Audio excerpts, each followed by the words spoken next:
Selamat datang di media edukasi video kami, Sumayasa Dum Edukasi, media pembelajaran asik, kreatif, dan menyenangkan. Pada kesempatan ini kita akan belajar bersama tentang materi tematik kelas 5, tema 7, peristiwa dalam kehidupan, subtema 1, peristiwa kebangsaan masa penjajahan, pembelajaran 3.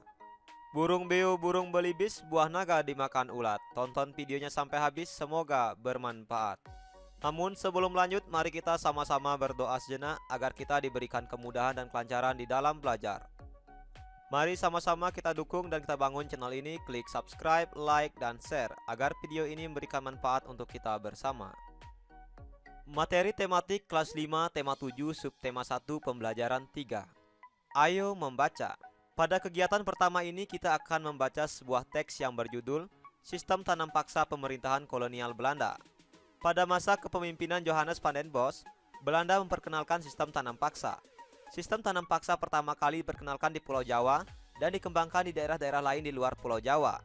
Di Sumatera Barat, sistem tanam paksa dimulai sejak tahun 1847. Saat itu, penduduk yang telah lama menanam kopi secara bebas dipaksa menanam kopi untuk diserahkan kepada pemerintah kolonial. Sistem yang hampir sama juga dilaksanakan di tempat lain seperti di Minahasa, Lampung, dan Palembang. Kopi merupakan tanaman utama di Sumatera Barat dan Minahasa. Adapun lada merupakan tanaman utama di Lampung dan Palembang. Di Minahasa, kebijakan yang sama kemudian juga berlaku pada tanaman kelapa. Pelaksanaan tanam paksa banyak terjadi penyimpangan, diantaranya sebagai berikut. Yang pertama, jatah tanah untuk tanaman ekspor melebihi 1/5 tanah garapan, apalagi jika tanahnya subur.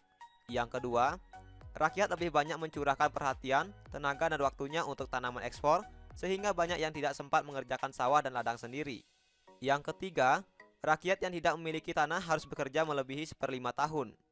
Yang keempat, waktu pelaksanaan tanaman paksa ternyata melebihi waktu tanaman padi. Hal ini disebabkan tanaman-tanaman perkebunan memerlukan perawatan yang terus-menerus.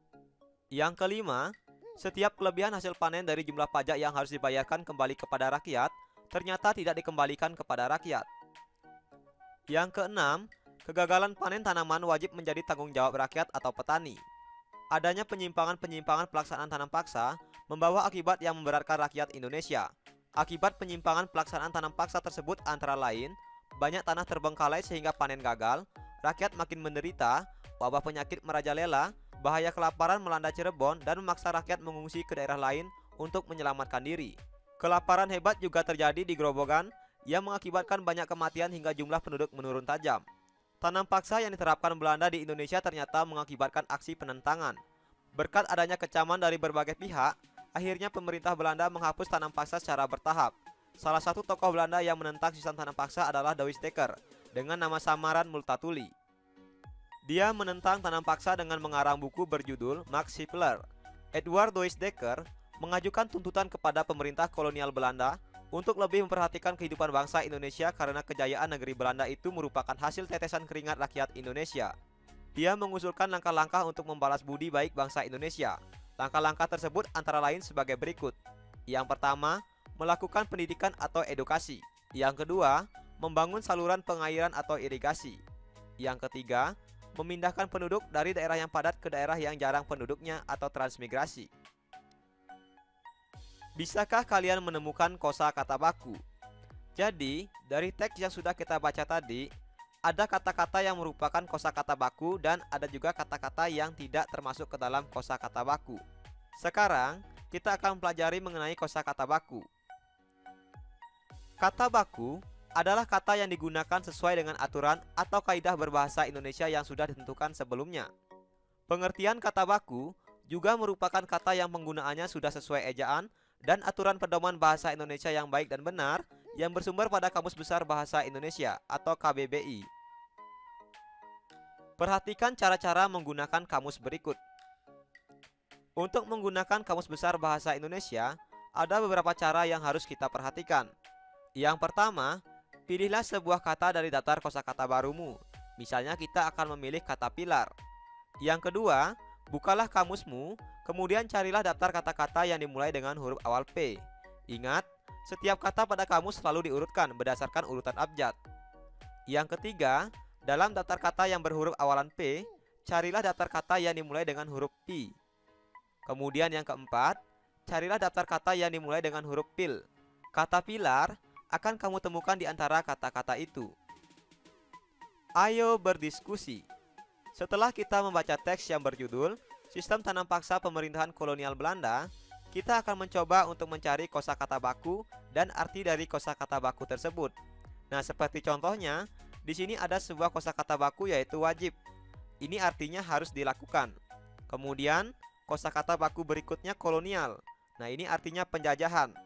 Selanjutnya, dari teks yang sudah kita baca, kita bisa menemukan kosakata baku berikutnya seperti aksi.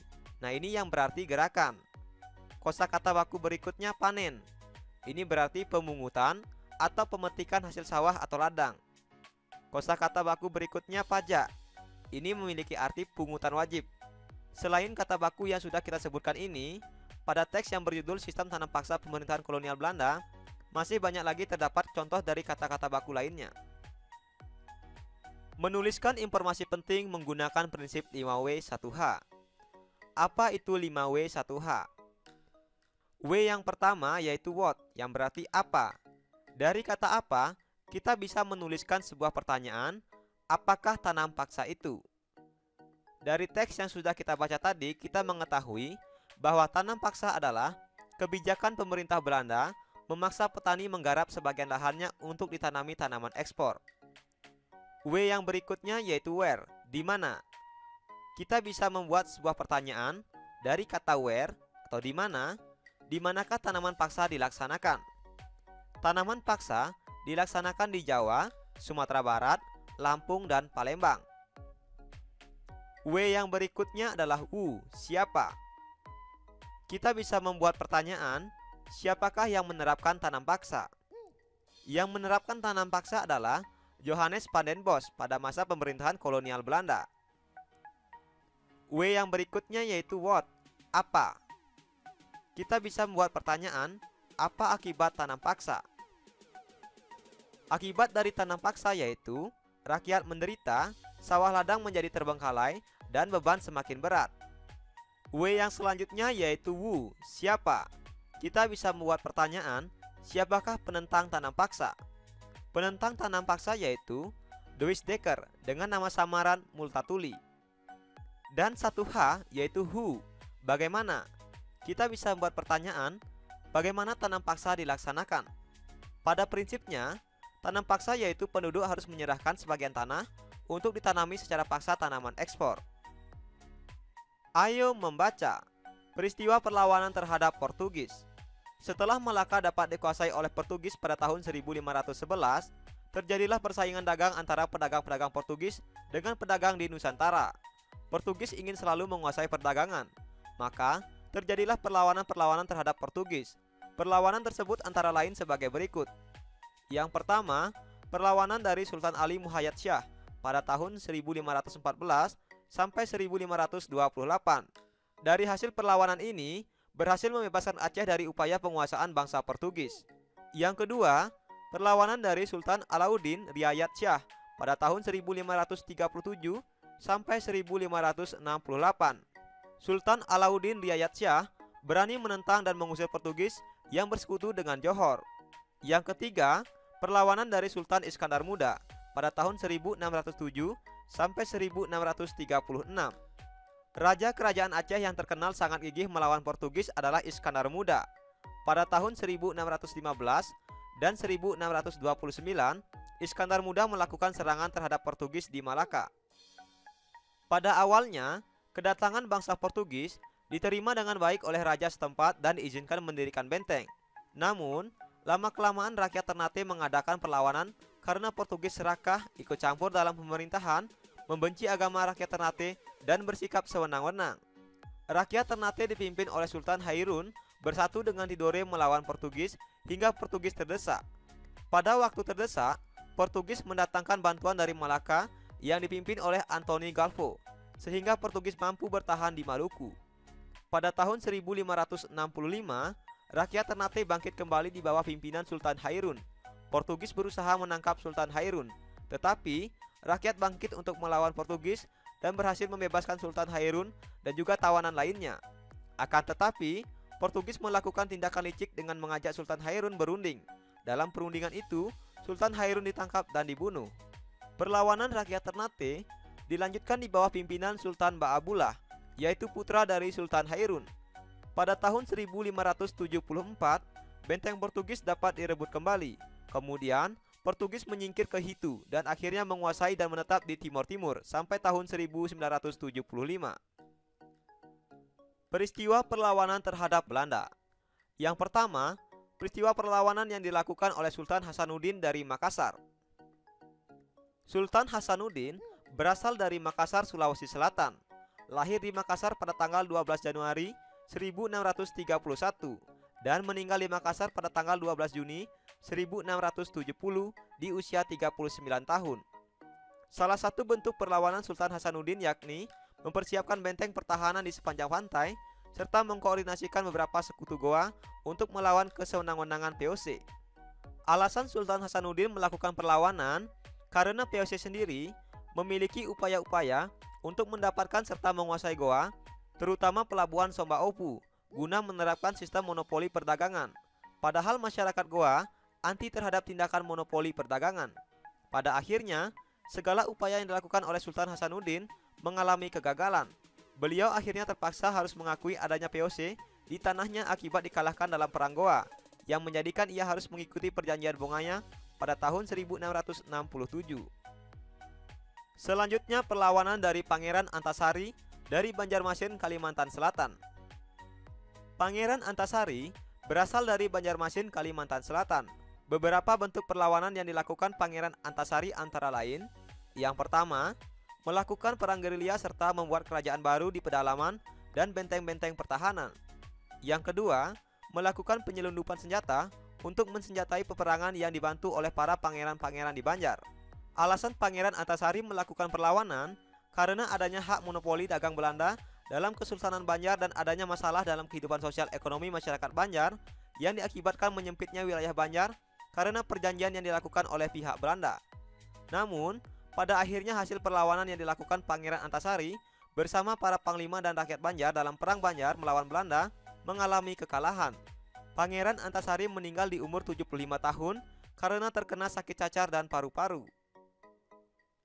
Selanjutnya perlawanan Patimura dari Maluku.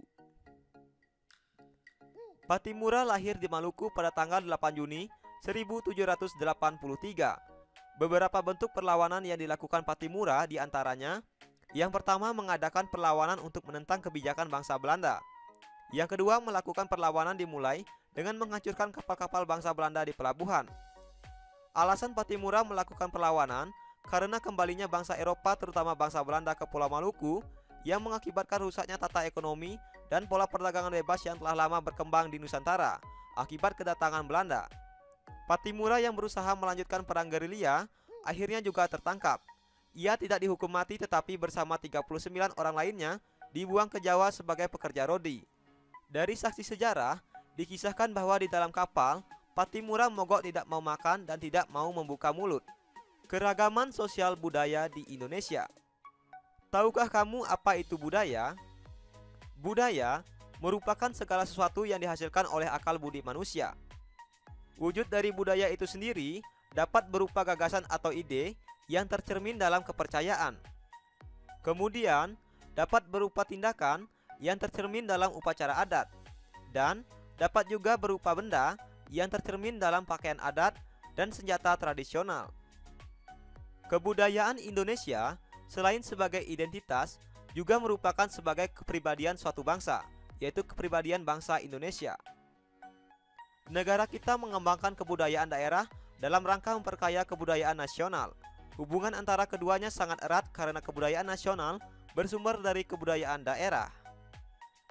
Bangsa Indonesia adalah bangsa yang majemuk, yang terdiri dari beberapa suku bangsa yang ada di Indonesia, yang terdapat dari Sabang sampai Merauke. Faktor penyebab keragaman suku bangsa. Yang pertama, faktor keturunan. Faktor keturunan meliputi faktor ras dan faktor suku. Ras yang ada di Indonesia diantaranya ras Papua Melaneozoid, ras Wedoid, ras Negroid, dan ras Melayu Mongoloid. Sedangkan suku di Indonesia sangat banyak sekali. Masing-masing pulau memiliki suku yang berbeda-beda. Setiap suku bangsa yang ada di Indonesia memiliki bahasa, adat istiadat, dan budaya yang berbeda-beda. Berikut ini adalah beberapa contoh suku bangsa yang ada di Indonesia. Misalnya suku bangsa yang ada di Sumatera, di antaranya ada suku Aceh, suku Melayu, dan suku Batak. Selain ketiga suku ini, di Pulau Sumatera juga masih terdapat banyak sekali suku-suku yang lainnya. Selanjutnya contoh yang kedua, misalnya di Pulau Jawa, ada suku Betawi, suku Sunda, suku Osing, dan suku Jawa.